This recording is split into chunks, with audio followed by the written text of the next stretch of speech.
বিশুদ্ধ ভাষাটা এত জরুরি যে আল্লাহ তাআলা তার প্রিয় হাবিবকে মায়ের বুকের দুধ থেকে বঞ্চিত রেখেছেন শুধু বিশুদ্ধ ভাষার জন্য।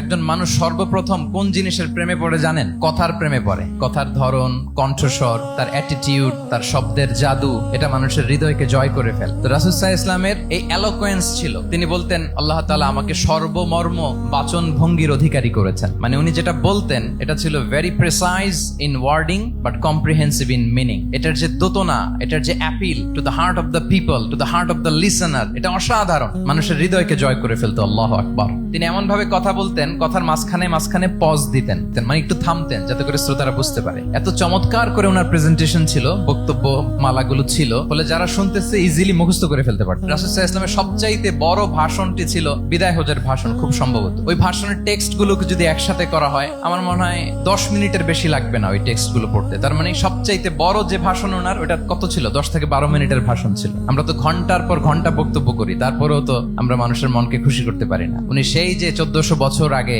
10 মিনিটের একটা ছোট্ট ভাষণ দিলেন, গোটা বিশ্ব আজও হাবুডুবু খায় ওই ভাষণের ভেতর, ঠিক কিনা বলেন? মাঝে মাঝে এমন আবেগ ঘন বক্তব্য উপস্থাপন করতেন, সাহাবারা অশ্রুসিক্ত হতো।